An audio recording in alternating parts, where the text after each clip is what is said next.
A warm welcome to Aviation this week on Channels Television. I'm Bukola Joe Oketumbi, and we're reaching you today from the Muritala Mohammed Airport 2 in Lagos. The Yuletide season and the attendant holidays are upon us, and just as Nigeria's COVID-19 case rates are increasing, what's happening at the local terminals as holiday makers make their way out of town into the interiors? Are airports and airlines scaling up the protocols? Plus, domestic airfares continue to hit the roof. That's what we have on our package for you this week. Our background report is next.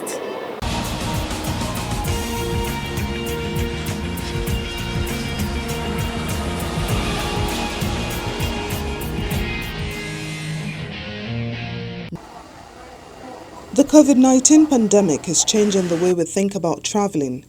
Most countries in the world are adopting testing and quarantine measures to ease the burden of transmissions as lockdowns are permanently lifted.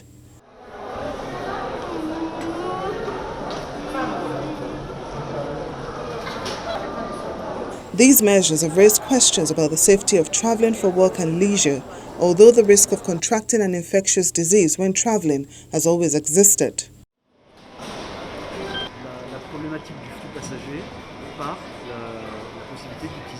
IATA has maintained the risk of contracting COVID-19 on a flight is low, but there are rules to observe at the airport.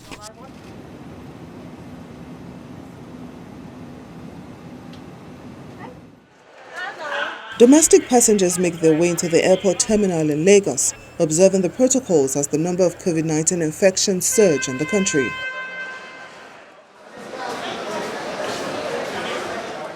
An airport manager insists the protocols remain in place. Yes, we've seen a steady increase in the number of passengers that travel to MM2. And this is a testimony of the level of confidence that these passengers have on the safety protocol that were put in place since the beginning of operations. That's why we have invested so much in putting in place different protocols that guarantee their safety and encourage them to continue to fly, because indeed it is the safest form of transport to date. Many travelers say they are confident of the process as a form of protection.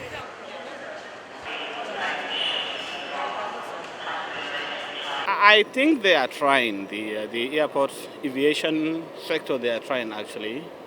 When you look at it from the entrance, you can see a lot of measures have been taken. In fact, you are not allowed in without undergoing some process, and the whole idea of this process is to mitigate the infection spreading all over the country. I think overall they're trying.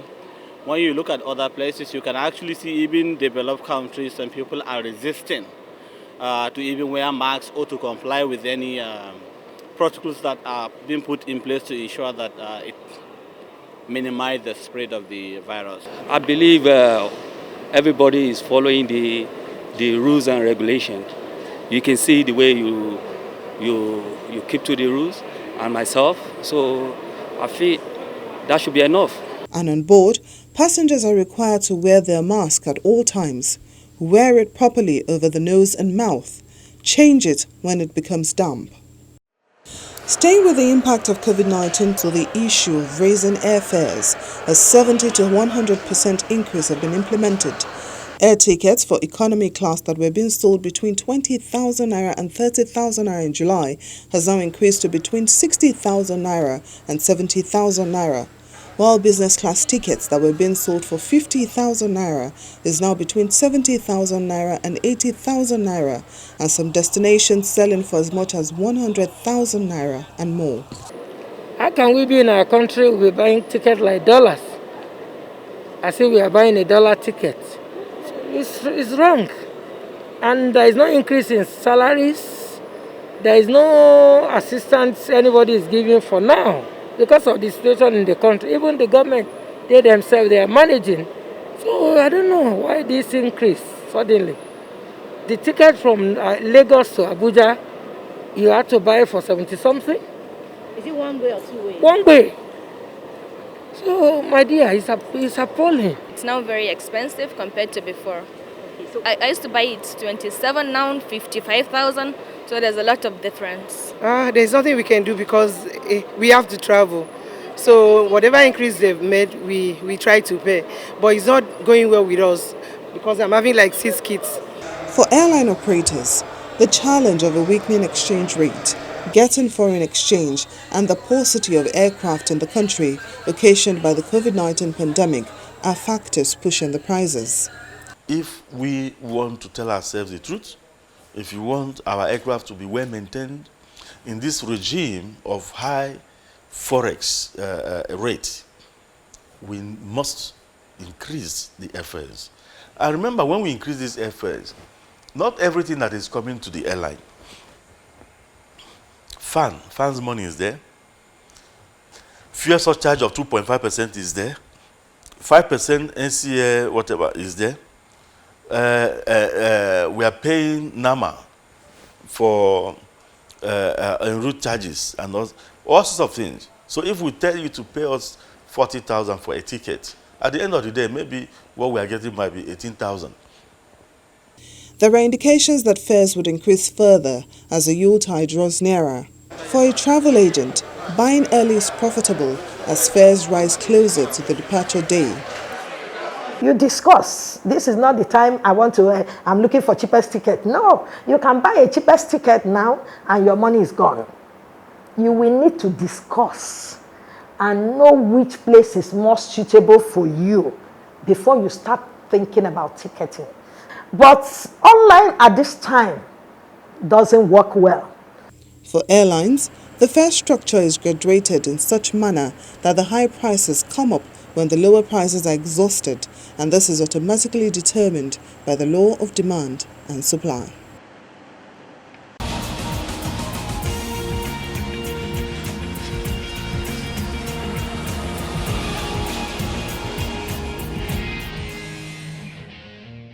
After the COVID-19, we introduced a lower price to make sure that the passengers are encouraged to fly, and I think they have been encouraged and they feel that it's still the safest way to fly.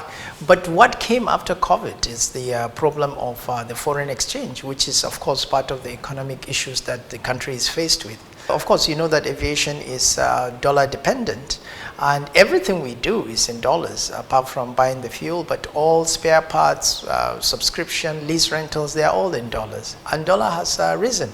I mean, you hardly will even get it at 480, 490 naira to $1. So I think that is also responsible for increasing the fares. Not increasing actually, because I don't think an airline increases fares.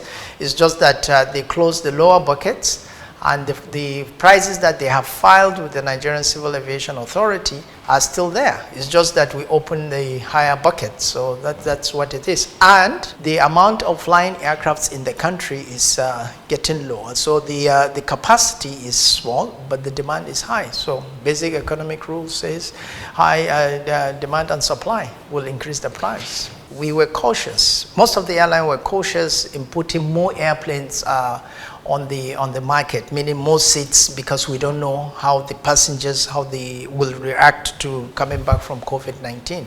So as we saw that the passengers have more confidence, so people were bringing the airplanes back. But these airplanes were given, Civil Aviation Authority gave us a window of about 30 to 60 days that if any of these airplanes are due for the regular checks, it must be conducted.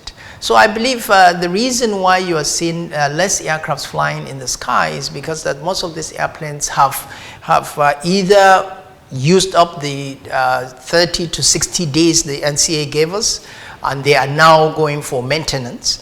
And also, we that are in maintenance, we are finding it difficult to access spare parts because of the foreign exchange. So it's taking it longer than necessary, because I can talk for Aero.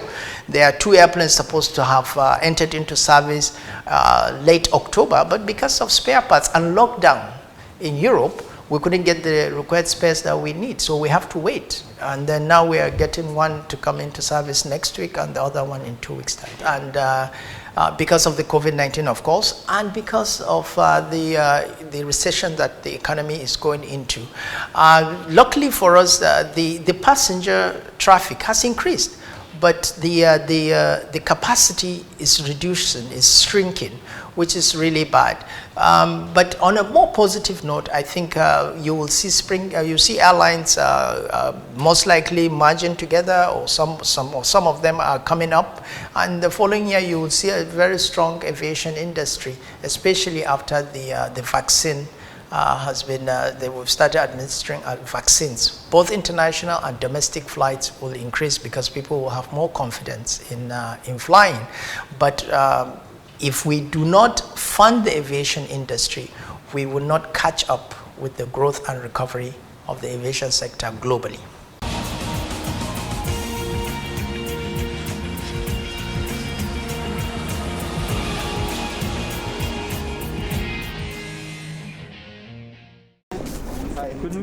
To ensure that travel is safe in the COVID-19 season, German airline Lufthansa started trialing rapid pre-flight coronavirus antigen tests on selected flights between Munich and Hamburg, which passengers will need to pass in order to fly.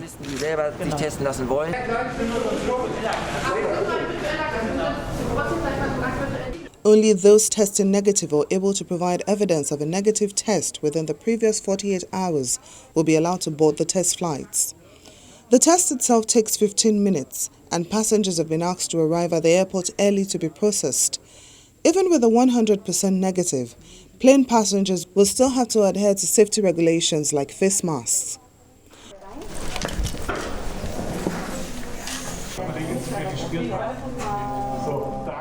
Passengers on the first trial flight out of Munich were positive about Lufthansa's trial. Das Angebot ist okay. The offer is okay. Lufthansa has kept us informed. I got a call saying I should get to the airport a bit earlier as tests were being carried out. And when you get a negative result and know that the other passengers are also negative, then it is a good feeling in the plane. Lufthansa, which also tests its own cabin crew and pilots using the litmus test cartridges, will use the test for 2 daily flights between Munich and Hamburg to see how the test procedure can be included in the pre-flight routine. You can see the test cartridge here with filter paper. And this is where the sample goes, which is then sucked in by the capillary force. If a line appears at the C, then the test has worked, as that is the control line. And if a line was to appear at the T, then the test will be positive. It can be read anywhere between 15 and 30 minutes before the color fades. The pandemic has pushed the global aviation industry into its worst crisis, and a recovery to 2019 levels is not expected before 2025. Antigen tests give results much faster than the widely used PCR swab tests, which are done in a laboratory but can be less reliable. Lufthansa passengers willing to take this trial will receive the test free of charge. Now to Spain, which is one of Europe's main COVID-19 hotspots. The country will be demanding a negative coronavirus test taken within 72 hours for air travelers arriving from countries with a high risk of contracting COVID-19. The latest measure was added to an array of internal restrictions designed to battle coronavirus. Spain will now use European Union's criteria to define which countries are classified as high risk and require test certificates in Spanish or English at airports. Health Minister Salvador Illa says the rule would apply to non-EU countries with more than 150 cases per 100,000 people over the past 14 days. When Aviation This Week returns, we'll take a look at the conversion of passenger aircraft to freighters for cargo. That's on our special report. To join us again.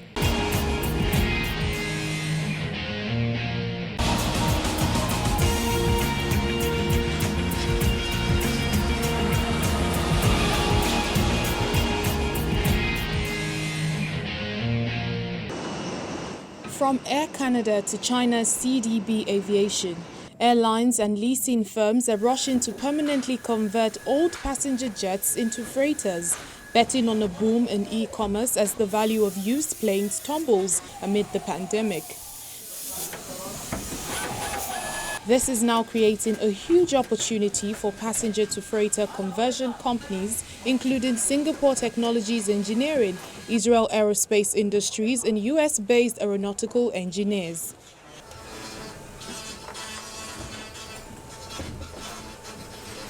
Aviation analytics firm Cirium expects the number of passenger-to-freighter conversions globally will rise by 36% to 90 planes in 2021 and to 109 planes in 2022.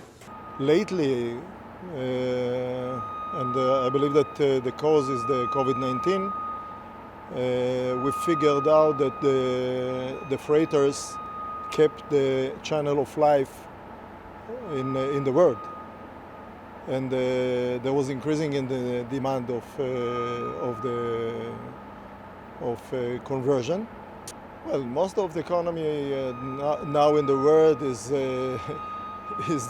done by e-commerce. The P2F conversions are a step beyond the cheaper temporary conversions many airlines have implemented during the pandemic, which remove passenger seats to carry more cargo. Permanent conversions are a financial bet that air freight demand, which was weak before COVID-19, will remain strong for years to come as shoppers turn to e-commerce.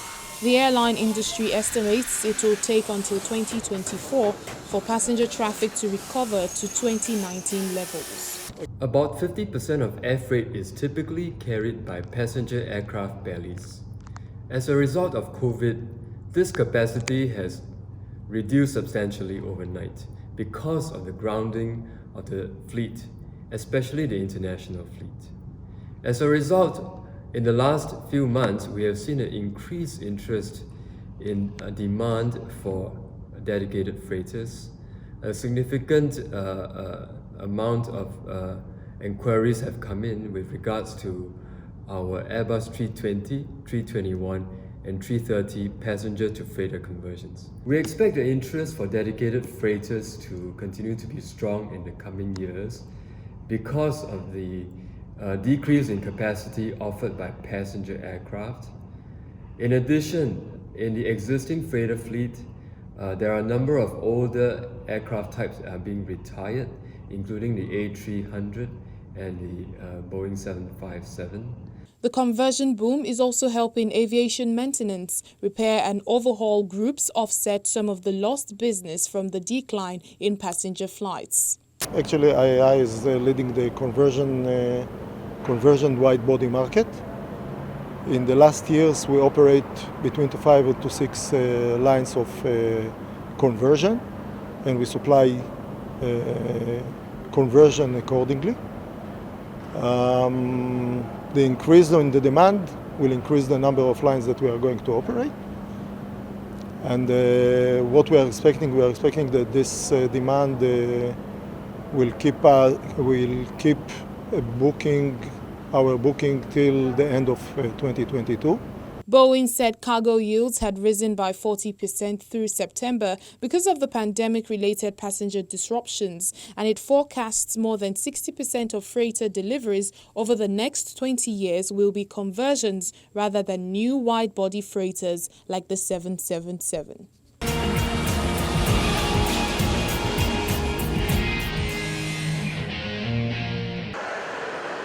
The Nigerian Immigration Service at the Murtala Muhammed International Airport Command has revealed that it refused no fewer than 60 Nigerians, many of which are females, departure from the country from September 15th till date, stating that many did not fulfill the travel requirements.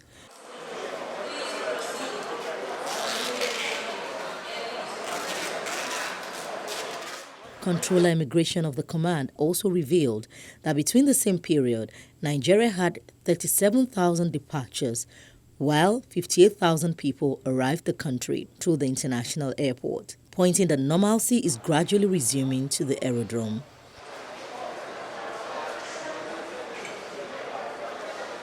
He added that the Nigerian Immigration Service has deployed its forensic data machine to scrutinize data of passports and ensure that users have only one active passport per time. A robust discussion Once that act The Director General of the Nigerian Civil Aviation Authority has stated that there is now regular consultation with airline operators to iron out areas of conflict.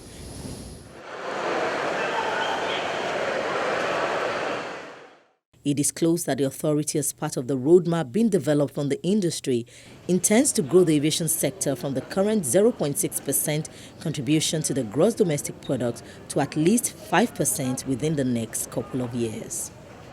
Individual islands, we're having meetings with them. Whatever issues they have difficulties, we sit down with them and find solution. I don't want to see us as a policeman of the industries. No, we're partners and friends in progress.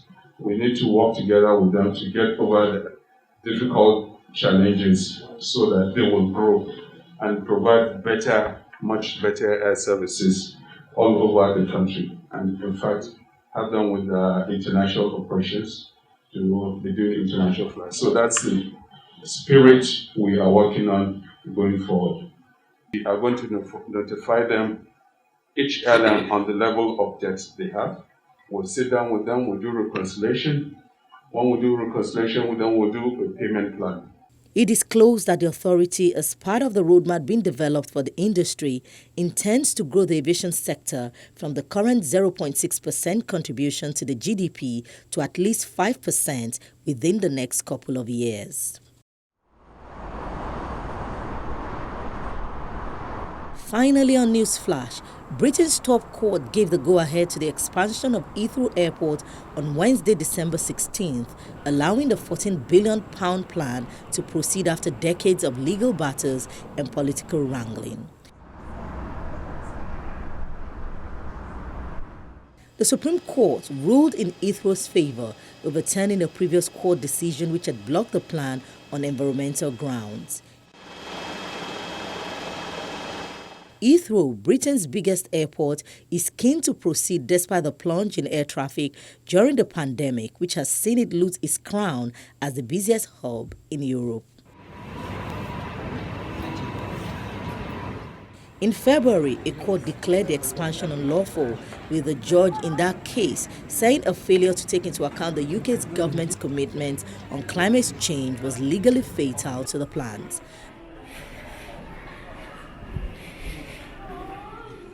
But the Supreme Court judge on Wednesday told a virtual session in its ruling that the government had taken climate change commitments into account when designing its airport policy. Easy 874 Bravo, descend flight level 100. Heathrow is owned by Spain's Ferrovial, the Qatar Investment Company, and the China Investment Corporation, among others.